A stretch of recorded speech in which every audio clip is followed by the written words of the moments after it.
Petite info avant de commencer la vidéo, juste pour vous dire que la semaine prochaine, je vous sors un petit documentaire en fait, voilà, sur Thomas Pesquet. Donc il va sortir sur cette chaîne et sur ma chaîne secondaire.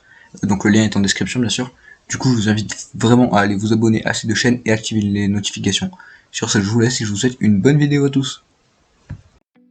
Eh bien, salut à tous, hello, bonjour. Aujourd'hui, nouveau podcast avec des guillemets. De quoi on va parler? Attention, est-ce que vous l'avez vu quelque part? Bah oui, je vais pas le dire, parce que là pour le coup c'est relou fois 1000.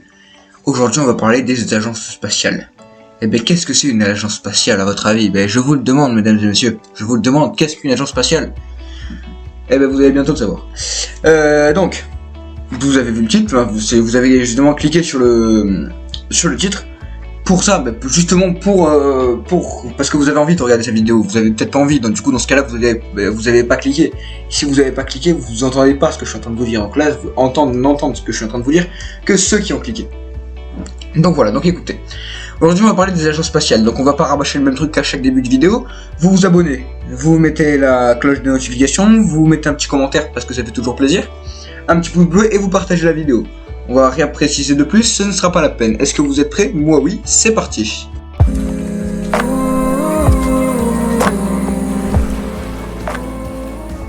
Alors, commençons par la NASA. La NASA, c'est l'acronyme de National Aeronautics and Space Administration, ou l'Agence Spatiale Américaine Nationale, si vous préférez. Alors bref, si on traduit vraiment en français. Plus connu sous son acronyme du coup de NASA, c'est l'agence gouvernementale qui est responsable de la majeure partie du programme spatial civil des États-Unis et maintenant qui s'occupe en général de tout le monde en fait. Parce que en général, si t'es astronaute, t'es formé par les astronautes américains ils sont formés par la NASA, mais c'est à la NASA, même les astronautes français, à Thomas Pesquet, dont je vous ai parlé il y a pas longtemps je crois. Thomas Pesquet il est allé travailler là-bas, hein, il a été formé par l'agence spatiale européenne, dont on va parler là dans moins de 10 minutes.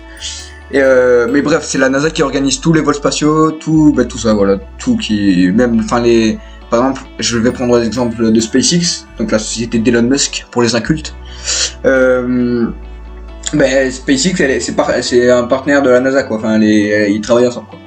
Maintenant, nous allons parler de l'ESA, l'Agence spatiale européenne, European Space Agency.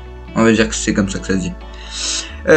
Donc l'Agence spatiale européenne, du coup, elle est aussi désignée par son sigle ESA. C'est une agence spatiale intergouvernementale qui coordonne les projets spatiaux qui sont menés en commun par une vingtaine de pays européens. Donc dedans, vous pouvez trouver l'Allemagne, la Belgique, la France. Il y a l'Italie aussi, parce que je prends l'exemple de Thomas Pesquet. En 2016, sa sortie extravéhiculaire, elle avait été avec un Italien, la toute première. Donc il y a alors je vais pas envie de dire n'importe quoi non plus, hein, mais il doit y avoir la Belgique, l'Allemagne, la France, l'Italie.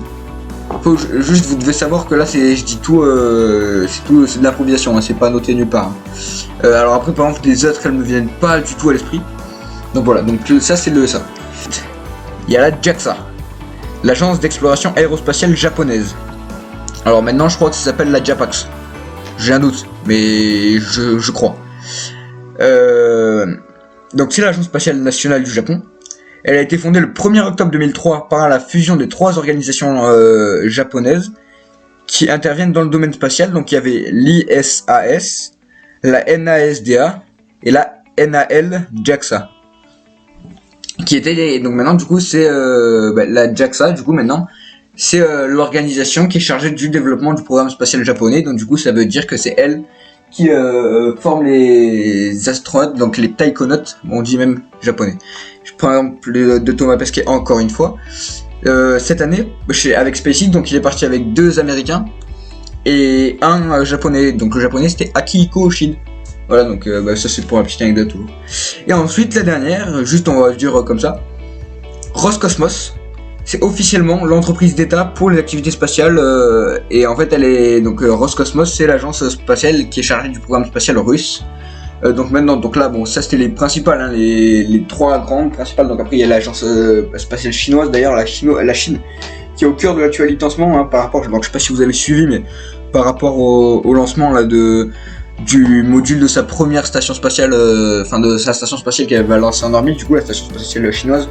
et en fait c'est n'importe quoi parce que tous les modules de la fusée qui ont décollé, ils sont en train de retomber n'importe où. Il y en a qui sont retombés dans l'océan Indien, il y en a qui retombent, il y en a un qui a failli tomber, il y en a un qui est tombé pas loin du centre de la NASA, tout ça. Donc c'est un peu n'importe quoi. Donc voilà, après il y en a plein d'autres, franchement je vais pas tous vous les faire. Mais là ça c'était vraiment les 4 fondamentales. On pourrait rajouter les entreprises privées, il y a SpaceX, du coup donc la société d'Elon Musk. Laissez-moi réfléchir 5 minutes, qu'est-ce qu'il pourrait y avoir aussi. Bon, bref, il y en a plein quoi, c'est vraiment, j'ai la flemme de chercher là maintenant dans ma tête. Mais bon voilà, donc voilà, donc, bah écoutez, il y en a plein. Donc écoutez, on arrive à la fin de ce podcast avec des guillemets. Si ça vous a plu, eh ben écoutez, comme au début de la vidéo, vous mettez un petit pouce bleu, vous vous abonnez, vous partagez, vous commentez, surtout commentez bien. Mettez-moi ce que vous voulez, enfin vous mettez un commentaire, plutôt les gentils parce que je suis pas trop fan des haters. Donc voilà, donc oui, mon accent anglais est merveilleux, vous avez vu ça un peu. Donc voilà, donc écoutez, si ça vous a plu, eh ben je suis content, je suis ravi, je suis très heureux. Voilà, donc écoutez, sur ce, moi je vais vous le laisser et je vous dis à la prochaine pour un prochain podcast avec des guillemets. Voilà.